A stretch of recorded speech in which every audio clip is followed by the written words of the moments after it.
the scramble for Africa. Who gave them the right to divide a continent? The untold story of a continent stolen. Before the maps of Africa were sliced up by foreign hands, before colonial flags flew over vast lands, before the borders that divide us today were drawn, Africa was a continent of kingdoms, empires, thriving trade routes, and rich civilizations. From the powerful empires of Mali and Songhai in the west, to the great city-states along the East African coast, to the kingdoms of Benin and Ashanti in the south and west, Africa was vibrant and complex. It was home to millions whose cultures, languages, and histories stretched back thousands of years. Yet, this entire continent was about to be stolen, without a single battle being fought on its soil. This is the untold story of how Africa was carved up by distant powers, in rooms far from its shores, in deals made without a single African voice present. This is the story of greed, betrayal, resistance, and survival. The story of the scramble for Africa. Before we dive in, don't forget to hit that subscribe button, like this video, and turn on the notification bell so you never miss powerful content like this. Your support helps us tell the stories that matter. A storm brewing in Europe. In the late 19th century, Europe was aflame with ambition. The Industrial Revolution had transformed European economies, creating insatiable hunger for raw materials. Rubber for machines, gold for wealth, ivory for luxury, and countless other resources to fuel factories and armies. European empires hungered to expand their territories, eager to secure colonies that would feed their growing industries and global ambitions. By 1884, tensions were rising among European powers over who would control Africa's vast riches. War between European countries seemed imminent, until a man named Otto von Bismarck, Chancellor of Germany, called for a conference in Berlin to solve the problem peacefully, or so it seemed. The Berlin Conference. Africa was not invited. In November 1884, representatives from 14 European countries and the United States met in a cold room in Berlin. Their goal was to carve up Africa like a cake, dividing it among themselves to avoid conflict. But what is most shocking about this gathering is who was not there. No African kings, no chiefs, no elders, no envoys from the very people whose lands were being divided. Africa's fate was sealed in secret agreements, with lines drawn on maps that ignored centuries of history, culture, and sovereignty. The continent was divided with little regard for the peoples who lived there. Britain claimed vast swaths of East and Southern Africa, while France took much of the West. Belgium's King Leopold II seized the Congo Basin, not for his country, but as his personal domain, a free state, in name only. Other powers grabbed what they could. The borders drawn at Berlin sliced through ethnic groups, lumped rivals together, and split communities. A continent was carved like meat on a platter. The horror of the Congo Free State. King Leopold's Congo Free State became one of the darkest chapters in the history of colonialism. Under Leopold's rule, the demand for rubber led to unimaginable brutality. Soldiers were ordered to meet rubber quotas by any means necessary. Workers who failed to meet these quotas faced horrific punishments. Hands were cut off as trophies to prove compliance or as punishment. Entire villages were destroyed. It is estimated that over 10 million Congolese people died in what many historians now call one of the world's first genocides. A horror that remained hidden from much of the world for decades. African voices ignored. African leaders tried to resist this fate. Kingdoms sent envoys, wrote letters, and pleaded for peace and understanding.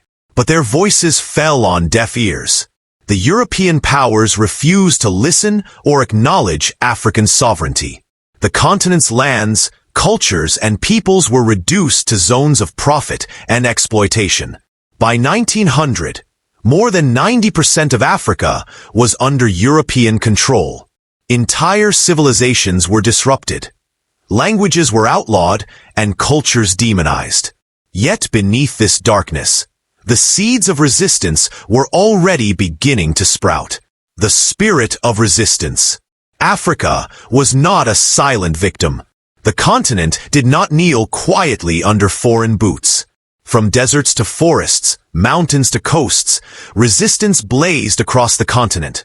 Sometimes with rifles and war, sometimes with words and spirit. In Ethiopia, Emperor Menelik II saw the coming storm early. He understood the treaties and tricks the Europeans would use. He armed and trained his forces and built alliances. When Italy invaded, Menelik's army decisively crushed the Italian forces at the Battle of Adwa in 1896, a victory that shocked the world and inspired hope across Africa. Ethiopia remained free and sovereign, a beacon of African strength. In West Africa, Samori Toure built a powerful empire through trade and military skill. For over 16 years, he resisted French colonization with guerrilla warfare and diplomacy, refusing to surrender his lands.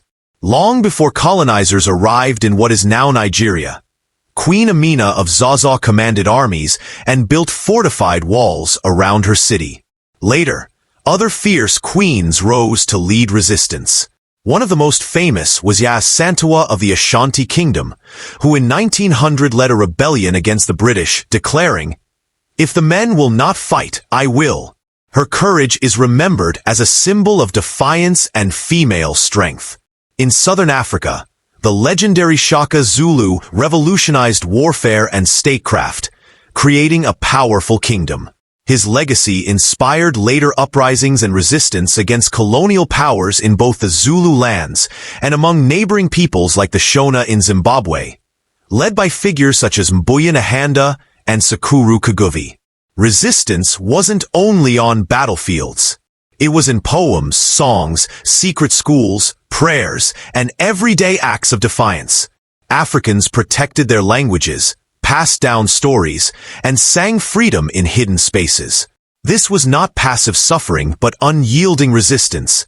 Battles fought with courage and hope, even in defeat. Divide and rule, the silent weapon of empire.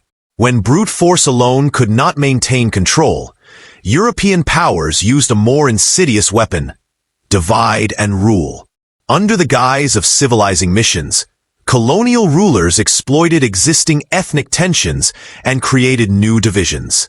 In Nigeria, the British governed indirectly by empowering some chiefs and weakening others, pitting ethnic groups against each other to prevent unified resistance. In Rwanda, the Belgians issued identity cards based on ethnicity, rigidly separating the Hutu and Tutsi people, a division that would later fuel horrific genocide. Colonizers imposed foreign languages, religions, and legal systems designed to erase African identity and replace it with European norms. Schools erased African histories and traditions. Churches condemned indigenous beliefs as backward. Yet beneath the surface, resistance continued. African intellectuals wrote secretly, questioning colonial rule and keeping memory alive. Secret schools taught forbidden truths. Poets and parents preserved stories. Divide and rule sought to make Africans forget who they were, but it underestimated the power of memory and resilience. The economic theft of a continent. The scramble for Africa was never about civilization. It was about greed. Gold, diamonds, rubber, oil, cocoa, cotton, all plundered to enrich European factories and banks. In the Congo, King Leopold turned forests into death camps. In South Africa, black laborers dug diamonds and gold under brutal conditions for European benefit. Ghana's cocoa wealth filled British coffers while the country remained poor. Colonial infrastructure was built to extract resources, not develop African societies. Railways connected mines to ports, not towns to towns. Taxes forced Africans to work in colonial enterprises just to pay the government, trapping them in cycles of exploitation. Colonizers owned the land, the companies, the banks, the schools. Africans became laborers without rights, consumers without wealth, tenants on their own soil. Profits flowed out, losses remained behind. Even after independence, unfair debt and trade policies kept Africa economically subservient. Today, this economic exploitation continues in new forms: corporate land grabs, resource extraction, and foreign control under different names. The scramble never truly ended. It just changed faces. The scramble's lasting legacy. Though the Berlin Conference and the colonial period are history, their legacy still shapes Africa. Borders drawn with rulers' pens remain, dividing families and communities. Languages imposed from Europe dominate public life, often sidelining indigenous tongues. Education systems still glorify European heroes rather than African ones. Laws written by colonizers continue to govern. Courts often favor those who speak imperial languages. Democracy, introduced by colonial powers, was often copied without roots in African traditions, leading to ongoing political challenges. Economically, Africa remains trapped in extractive systems, growing what it does not eat and importing what it does not grow. Youth unemployment is high, while multinational corporations dominate resources and wealth. African resources build foreign technology, luxury goods, and empires abroad, yet African people often remain poor. And yet, Africa is often blamed for these problems, labeled corrupt, unstable, and broken. But the truth is, Africa was never broken by its own people. The scramble fractured it, and those fractures remain. The untold heroes of African resistance. Though many tried to erase their stories, Africa remembers. The continent's history is not just one of victimhood, but of heroism, resistance, and resilience. In Angola, Queen Zinga outwitted Portuguese forces with diplomacy and armed resistance. Ethiopia's Emperor Menelik II shattered Italian ambitions at Adwa. Shaka Zulu's military innovations echo in the resistance that followed. Abdelkader in Algeria led years of guerrilla warfare against the French. Yaa Santua's Ashanti rebellion fought for honor as much as land. These were freedom fighters, not rebels. Some wielded weapons, others words. Samori Toure resisted colonialism for over 15 years. Funmilayo Ransom Kuti, a Nigerian mother and teacher, fought patriarchal colonial systems and built schools for girls. Resistance took many forms. In battle, in books, in spirit. And even when guns fell silent, the songs, stories, and memory kept the fire alive. Colonizers had armies. Africans had soul. Reclaiming our history, Africa speaks back with the spirit of Traoré. For centuries, outsiders told Africa's story, twisting it into tales of savagery, darkness, and despair. They erased kingdoms, buried queens, renamed rivers, and looted treasures. But now, Africa speaks back. We are not waiting to be discovered. We were never lost. From the golden libraries of Timbuktu to the sacred walls of Great Zimbabwe, from the bronze plaques of Benin to the pyramids of Nubia, our legacy was carved in stone, sung in rhythm, and written in the stars. Today, a new generation rises. African scholars rewrite history books. Filmmakers restore stolen truths. Artists reclaim sacred symbols. And leaders like Captain Ibrahim Traoré of Burkina Faso are awakening a sleeping giant. Traoré is not just leading a nation, he's igniting a movement. He reminds Africa that we are not beggars at the gate. We are the builders of civilizations. He stands for sovereignty, for dignity, and for reclaiming what was stripped away. Our resources, our pride, and our voice. The internet is our new drumbeat. Across the diaspora, young voices rise. From Lagos to Bamako, from Johannesburg to Paris. We question colonial flags, laws, and names. We uncover buried archives, amplify oral histories, and demand the return of stolen artifacts. Reclaiming our history is not about dwelling in the past. It is about healing, resisting, and rebuilding. Because the one who owns the narrative owns the future. And this time, Africa will own both.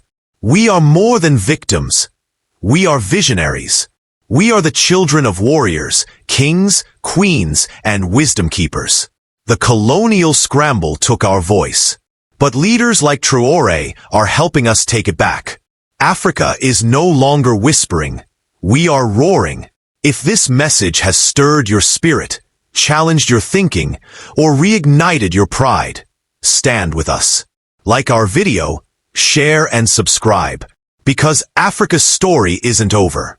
It's just beginning. And this time, we're the ones telling it.